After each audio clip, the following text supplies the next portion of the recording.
نبی پاک صلی اللہ علیہ وسلم نے ارشاد فرمایا، عبداللہ ابن رواحہ، لو انفقت ما فی الارض جميعا، اگر تو دنیا کے سارے خزانے خرچ کر دیتا تو تجھے وہ فضیلت حاصل نہیں ہوتی جو فضیلت تیرے ساتھیوں کو حاصل ہو چکی ہے، بالکل علی الصباح نکلنے کی وجہ سے۔ ذرا غور فرمائیے، جمعہ کا دن ہے، جمعہ کی نماز فرض ہے، جمعہ کا دن ہے، مبارک دن ہے، اور جمعہ کی نماز فرض ہے، اور مسجد نبوی میں ایک جمعہ کا ثواب 1000 جمعہ کا ثواب ہے، مسلم ہے، حدیث پاک ہے۔ جمعہ کی نماز فرض، مسجد نبوی میں ایک جمعہ کا ثواب 1000 جمعہ کا ثواب، اور نبی پاک صلی اللہ علیہ وسلم کی اقتداء میں نماز ہو رہی ہے۔ لیکن نبی پاک صلی اللہ علیہ وسلم فرما رہے ہیں کہ دنیا کے خزانے بھی اگر تو خرچ کر دیتا تو تجھے وہ ثواب، وہ فضیلت ملنے والی نہیں جو فضیلت تیرے ساتھیوں کو مل چکی ہے علی الصباح نکلنے کی وجہ سے۔ دیکھا آپ نے، نماز جمعہ فرض، مسجد نبوی میں ایک جمعہ کا ثواب 1000 جمعہ کا ثواب، اور نبی پاک صلی اللہ علیہ وسلم کی اقتداء ہے۔ لیکن نبی کیا کہہ رہا ہے؟ نبی کی بات پر عمل نہیں کیا تم نے، تمام ثوابوں سے تم محروم رہے۔ کتنی عجیب بات ہے، ترمذی کی روایت۔ اب اس حدیث کے بعد کچھ اور کہنے کی ضرورت باقی رہ جاتی ہے کہ نبی پاک صلی اللہ علیہ وسلم کے قول کی اور آپ کے عمل کی اتباع کی کیا اہمیت ہے، کچھ کہنے کی ضرورت رہ جاتی ہے۔ نقش قدم پر آپ کے جو جتنا چلے گا وہ نبی پاک صلی اللہ علیہ وسلم سے اتنا زیادہ محبت کرنے والا۔ محبت کا معیار، عقیدت کی کسوٹی یہ ہے کہ نبی پاک صلی اللہ علیہ وسلم کی زیادہ سے زیادہ پیروی کی جائے اور آپ کی سنت سے زیادہ محبت کی جائے اور اسے دائرے عمل میں لایا جائے۔ ان تمام اصولوں اور ضابطوں کو سامنے رکھ کر کے اب آئیے عید میلاد النبی کے معاملے پر، موضوع پر۔ حضرت انس رضی اللہ تعالیٰ عنہ کی ایک روایت جو ابو داؤد میں ہے، میں سنا دینا مناسب سمجھتا ہوں۔ وان انس، حضرت انس رضی اللہ تعالیٰ عنہ سے روایت، قال، وہ کہتے ہیں کہ قدم النبی صلی اللہ علیہ وسلم المدینہ، کہ نبی پاک صلی اللہ علیہ وسلم جب ہجرت کر کے مکہ سے مدینہ تشریف لائے تو وَلَهُمْ يَوْمَانِ يَلْعَبُونَ فِيهِمَا، تو مدینہ والے جس میں انصار بھی شامل تھے، یہودی لوگ بھی تھے، يَلْعَبُونَ فِيهِمَا، ان 2 دنوں کے اندر وہ لوگ کھیلتے تھے، لہو لعب کرتے تھے، خوشی مناتے تھے۔ نبی پاک صلی اللہ علیہ وسلم نے فرمایا مَا هَذَانِ الْيَوْمَانِ، یہ 2 دن کیسے ہیں، یہ کھیل کود کرتے ہو تم لوگ؟ تو صحابہ کرام نے کہا قالوا كنا نلعب في الجاہلیہ، ہم لوگ جاہلیت کے اندر ان 2 دنوں کے اندر کھیل کیا کرتے تھے، اور وہی رسم اب بھی چل رہی ہے، مدینہ والے ان 2 دنوں کے اندر کھیل کرتے ہیں۔ نبی پاک صلی اللہ علیہ وسلم نے فرمایا قد ابدلکم اللہ بہما خیرا منہما، آج اللہ تبارک و تعالی نے ان 2 دنوں کے بدلے تمہیں اس سے بہتر 2 دن دیے ہیں، عید الفطر و یوم الاضحیٰ، بقرعید کا دن اور عید الفطر کا دن۔ گویا کہ نبی پاک صلی اللہ علیہ وسلم کی طرف سے 2 عید کے دن مقرر ہوئے ہیں۔ اب کوئی آدمی اگر تیسری عید نکالتا ہے، عید میلاد النبی، بتائیے ان ضابطوں اور اصولوں کے پیش نظر یہ حرکت، اس حرکت کے بارے میں یہ کہا جائے گا کہ یہ نبی پاک صلی اللہ علیہ وسلم سے محبت کا طریقہ ہے، اس لیے کہ محبت کا معیار تو بیان کیا جا چکا ہے۔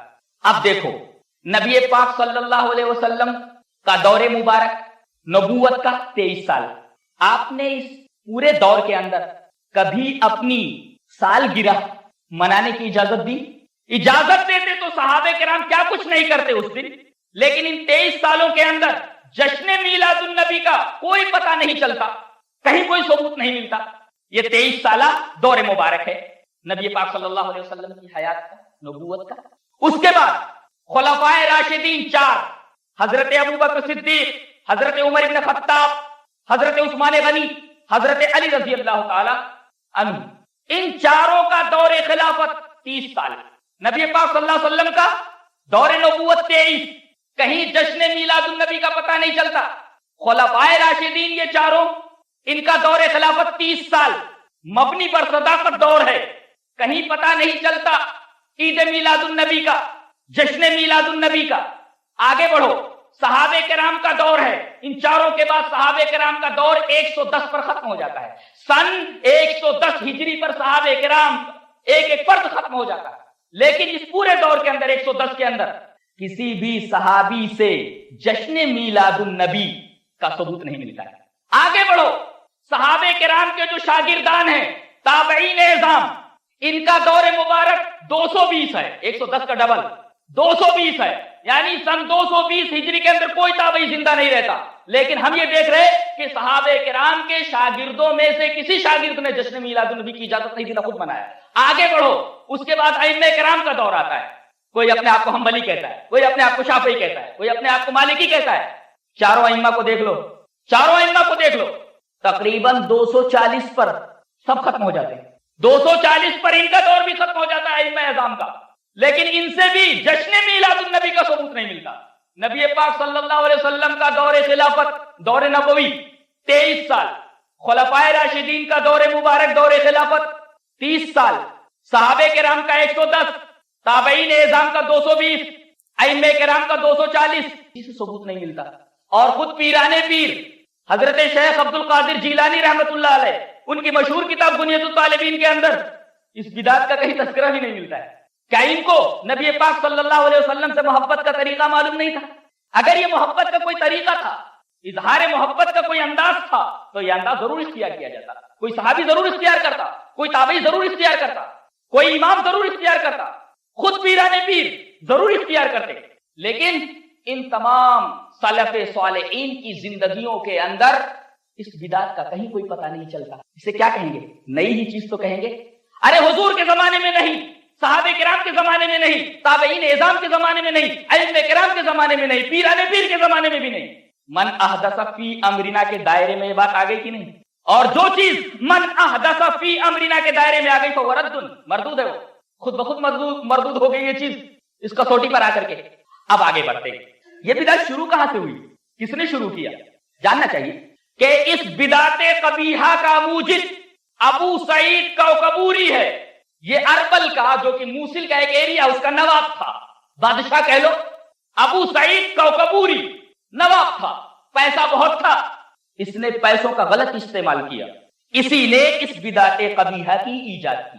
اور اس بدعت کی ایجاد میں حصہ لینے والا اور اس بدعت کے شرع میں ہونے کا فتویٰ دینے والا ایک عالم ہے، اشاعت کرنے والا، رواج دینے والا، پیسے والا، فتویٰ دینے والا عالم۔ عبداللہ ابن مبارک نے بڑی اچھی بات کہی ہے کہ دین کو بگاڑنے میں دو طبقوں کا بڑا زبردست ہاتھ رہا ہے، امیر لوگوں کا اور علماء کا، علماء سو کا۔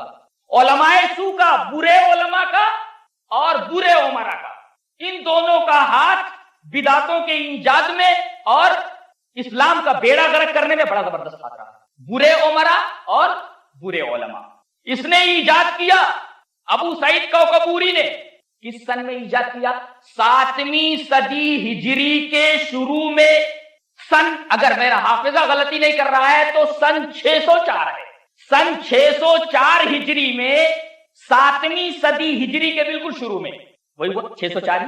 یہ بدعت ایجاد ہوئی، ابو سعید کوکبوری نے ایجاد کی، اور اس بدعت کے بارے میں فتویٰ دینے والا عالم، اس کا نام ابو الخطاب عمر ہے، جو ابن دہیہ کلبی کے نام سے مشہور ہے۔ ابن دہیہ کلبی کہتے تھے اس کو، اسی لقب سے وہ مشہور ہے، ابن دہیہ کلبی۔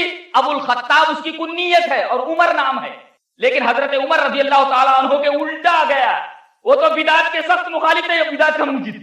اس نے فتویٰ دیا اس بدعت کے بارے میں اور اس نے اس کو آگے بڑھایا۔ یہ کرتا کیا تھا؟ جیسا کہ میں نے کہیں پڑھا ہے، یہ تقریباً 20 بڑے بڑے لکڑی کے قبے بنواتا تھا اور ہر قبے کے 5 طبقے کرتا تھا۔ لکڑی کے بڑے بڑے 20 قبے انتہائی عالی شان بنواتا اور ہر قبے کو 5 طبقوں میں ڈیوائیڈ کرتا، اور ہر طبقے کے اندر بھاڑوں کو، مسخروں کو، گانے والوں کو، ناچنے والوں کو بٹھاتا، اور پھر جب 2 روز رہ جاتا نبی پاک صلی اللہ علیہ وسلم کی ولادت کے دن میں، تو تمام گانے اور ناچنے والوں کو ان طبقات میں بٹھا دیتا اور ناچ گانا شروع ہو جاتا۔ اور خاص طور سے نبی پاک صلی اللہ علیہ وسلم کی ولادت کے دن ایسا طوفان بدتمیزی برپا ہوتا کہ خدا کی پناہ، گائیں ذبح کی جاتی، بکرے ذبح کیے جاتے، مرغے ذبح کیے جاتے، اور یہ اسلام کے دشمن پوری فیاضی کے ساتھ اسلام کا بیڑا غرق کرتے۔ یہ بدعت وہاں سے شروع ہوئی، اور اس بدعت کے ایجاد کا یہ پس منظر ہے۔ یہ آدمی کیسا تھا؟ یہ عالم جس نے فتویٰ دیا، جس کے بارے میں حافظ ابن حجر اسقلانی نے کہا ہے، ابن نجار کا قول پیش کرتے ہوئے حافظ ابن حجر نے کہا کہ یہ عید میلاد النبی کی بدعت ایجاد کرنے والا ابو الخطاب عمر المعروف بابن دہیہ کلبی، ابن نجار نے کہا قال ابن النجار رأيت الناس مجتمعين على كذبه وضعفه. لسان المیزان میں یہ بات موجود ہے، حافظ ابن حجر کی مشہور کتاب ہے لسان المیزان، اس کے اندر ابن حجر نے ابن نجار کا قول نقل کیا ہے. کہا ابن نجار نے کہ میں نے دیکھا کہ تمام کے تمام لوگ اس بدماش کے جھوٹ اور اس کے ضعیف ہونے پر اتفاق کر رہے ہیں. تمام لوگوں کا اتفاق ہے اس آدمی کے ضعیف ہونے پر، اور تمام لوگوں کا اتفاق ہے اس آدمی کے جھوٹے ہونے پر. اب جو آدمی اس بدعت کے اوپر عمل کرے، گویا کہ ایک جھوٹے آدمی اور ایک ضعیف آدمی کے عمل کے اوپر چل رہا ہے، اس کے نقش قدم پر چل رہا ہے، اس کی پیروی کر رہا ہے. اور حافظ ابن حجر نے تو لسان المیزان کے اندر ایک اور بات لکھی ہے کہ یہی نہیں کہ وہ انتہائی جھوٹا تھا، یہی نہیں کہ وہ انتہائی ضعیف تھا، بلکہ کانا کثیر الوقیۃ فی الائمہ وفی السلف. ارے یہ سلف صالحین اور تمام ائمہ اعظام کی شان میں گستاخی کرتا تھا. بولو کہاں ہیں امام احمد بن حنبل کے ماننے والے؟ کہاں ہیں امام ابو حنیفہ رحمۃ اللہ علیہ کا کلمہ پڑھنے والے؟ اور کہاں ہیں امام شافعی رحمۃ اللہ علیہ کی طرف اپنے آپ کو منسوب کرنے والے؟ ذرا دیکھیں کہ عید میلاد النبی کے بارے میں فتویٰ دینے والا، اس کے بارے میں حافظ ابن حجر نے کیا لکھا ہے کہ یہ ائمہ کی شان میں گستاخی کیا کرتا تھا، سلف صالحین کو برا بھلا کہتا تھا. اور دین کے بارے میں اس کا کیا حال تھا؟ کانا قلیل النظر فی امور الدین. دین کے معاملے میں تو انتہائی کم نظر تھا. یہ دین کے بارے میں اس کی معلومات صفر کے درجے میں تھی. اب جس کی معلومات دین کے بارے میں بالکل صفر ہو، وہ آدمی ایسے الٹے سلٹے فتوے نہیں دے گا تو کس طریقے کے فتوے دے گا؟ اور ایسے آدمی کے فتوے کے اوپر دھڑلے کے ساتھ عمل ہو رہا ہے. یہ ہے اس بدعت کی تاریخ. اور بدعت کے تعلق سے آپ کو معلوم ہے کہ نبی پاک صلی اللہ علیہ وسلم نے کس قدر ہمیں ڈرایا ہے، اور صحابہ کرام رضوان اللہ تعالی علیہم اجمعین کس قدر احتراز کرتے تھے دین میں نئی بات کی ایجاد کرنے سے، کس قدر خوف کھاتے تھے. یہاں تک کہ کوئی حدیث بیان کرتا تھا تو لرزتے ہوئے بیان کرتا تھا، اور حدیث بیان کرنے کے بعد کہتا تھا کہ ایسا ہی تھا یا اس طریقے سے. حدیث بیان کرنے میں اس قدر احتیاط کی کہیں ایسا لفظ منہ سے نہ نکل جائے کہ وہ لفظ نبی پاک صلی اللہ علیہ وسلم کا نام. خلاصہ یہ کہ یہ بدعت بہت بعد میں شریعت کے نام پر مسلمانوں کے درمیان گھسی. تمام ادوار صالحہ کے اندر اس بدعت کا کہیں پتہ نہیں ہے. اور دیکھو عجیب بات ہے کہ نبی پاک صلی اللہ علیہ وسلم کی تاریخ وفات 12 ربیع الاول ہے، اور تاریخ پیدائش اس میں تھوڑا سا اختلاف ہے.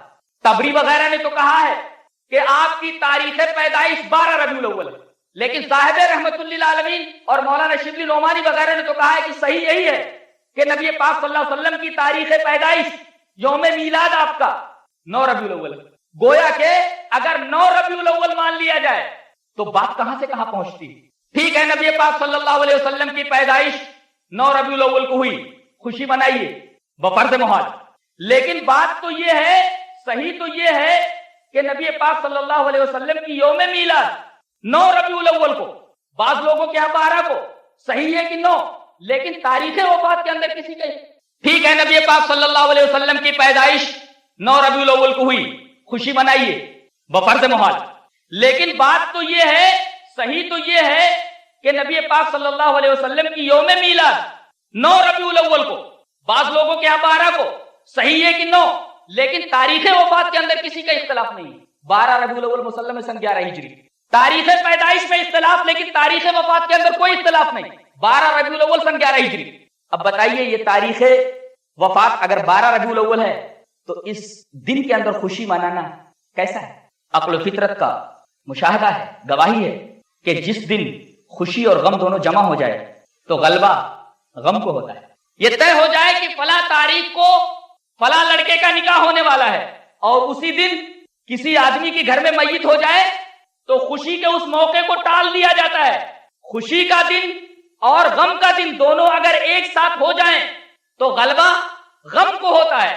اب بتاؤ 12 ربیع الاول کو اگر آپ کی تاریخ وفات بھی تسلیم کر لی جائے اور تاریخ میلاد بھی، تو اس دن تو غم اور خوشی دونوں کے دونوں جمع ہو گئے. لہذا کیا کرنا چاہیے؟ غم کو غلبہ دینا چاہیے، اس لیے کہ عقل و فطرت کی گواہی ہے کہ خوشی اور غم دونوں جمع ہو جائیں تو غلبہ غم کو دیا جائے. اس دن کیا کرنا چاہیے؟ یہ ادھم بازی نہیں، یہ جشن نہیں، یہ عید نہیں، بلکہ اس دن تو روزے رکھنا چاہیے. مسلم شریف کی مشہور روایت ہے، حدیث پڑھنے والے جانتے ہیں کہ سئل رسول اللہ صلی اللہ علیہ وسلم عن صوم عن صوم یوم الاثنین کہ نبی پاک صلی اللہ علیہ وسلم سے پیر کے روزے کے بارے میں سوال کیا گیا تو آپ صلی اللہ علیہ وسلم نے ارشاد فرمایا ذاک یوم ولدت فیہ وبعثت فیہ کہ یہ وہی دن ہے جس کے اندر میری ولادت ہوئی ہے اور یہ وہی دن ہے جس کے اندر اللہ تبارک و تعالی نے مجھے نبی بنایا ہے. گویا کہ اس دن آپ صلی اللہ علیہ وسلم کی پیدائش ہوئی ہے اور اسی تاریخ کو آپ صلی اللہ علیہ وسلم کو اللہ تبارک و تعالی نے دولت نبوت سے سرفراز فرمایا. تو اس دن تو خوشی کا انداز بتایا گیا کہ اس دن روزے رکھو. نبی پاک صلی اللہ علیہ وسلم نے کہا اس دن روزے رکھو اس لیے کہ میری اسی دن پیدائش ہوئی ہے. پھر ادھم بازی کا اور ان تمام خرافات کا کیا مقام رہ جاتا ہے, کیا رتبہ رہ جاتا ہے, آپ خود فیصلہ کر سکتے ہیں. یہ کچھ باتیں ذہن میں تھیں اس موضوع کے تعلق سے. میرا خیال یہ ہے کہ بنیادی بات جو تھی وہ میں نے آپ حضرات کی گوش گزار کر دی ہے. اس سے زیادہ اگر آپ مطالعہ کریں گے تو تھوڑی بہت باتیں زیادہ آپ کو معلوم ہو سکتی ہیں, لیکن جہاں تک بنیاد کا تعلق ہے بنیادی بات میں نے اس دن کے تعلق سے پیش کر دی ہے. خلاصہ یہ نکلا کہ اس دن جشن نہ منایا جائے. نبی پاک صلی اللہ علیہ وسلم کا حکم ہے کہ اس دن روزہ رکھا جائے, روزہ رکھا جائے. اللہ تبارک و تعالی ہمیں نیک عمل اور نیک سمجھ کی توفیق عطا فرمائے.